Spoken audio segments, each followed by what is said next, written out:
цел туризъм. 2/3 от обема се падат на морските курорти и пропорциите ще се запазят, обяви Иван Грошев, председател на Асоциацията на агенциите за входящ туризъм пред Националното радио. По думите му, за предстоящия летен сезон има добри новини от пазар Германия на фона на миналогодишните проблеми с чартърните капацитети. От пазар Полша не могат да се очакват големи развития като предходните години, тъй като е достигнал зрялост, а при пазар Великобритания прогнозите са за ръст от 7 до 8%. Директната полза от Шенген ще бъде усетена непосредствено от пазара Румъния, подчерта той. Позитивни новини може да има и от страни като Чехия. Франция все още е неразработен пазар, Холандия също предлага добри възможности, но са необходими маркетинг и рекламна кампания, отбеляза Грошев.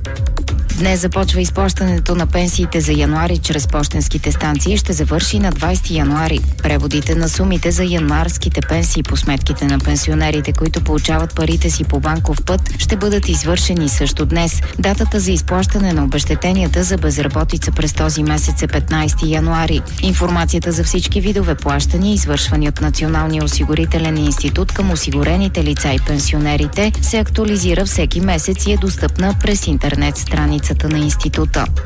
Пощенският оператор в Съединените щати уведомява, че на 9 януари пощенските услуги в страната ще бъдат преустановени, съобщих от Български пощи. Причината е обявеният ден за национален траур в Съединените щати по повод смъртта на бившия президент Джимми Картер. Припомням, че носителят на Нобелова награда за мир почина на 100 годишна възраст на 29 декември. Джимми Картер заема президентския пост между 1977 и 1981 година.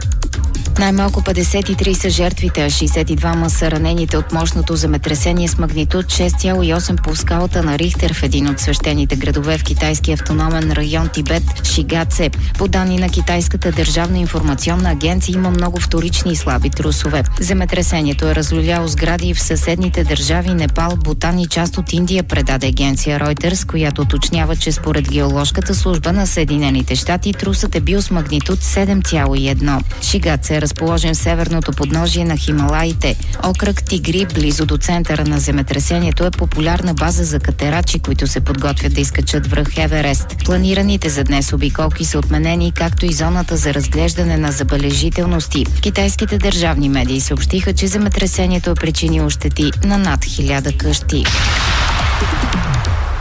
Времето. Студено ли ви е? Добре. Открийте топлата вода с geraka.bg. Обзавеждане за баня.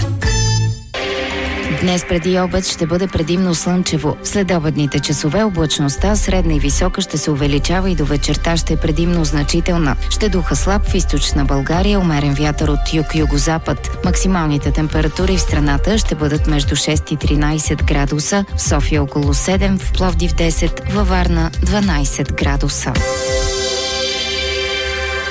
Радио Вероника. Ритъмът на сърцето. На улицата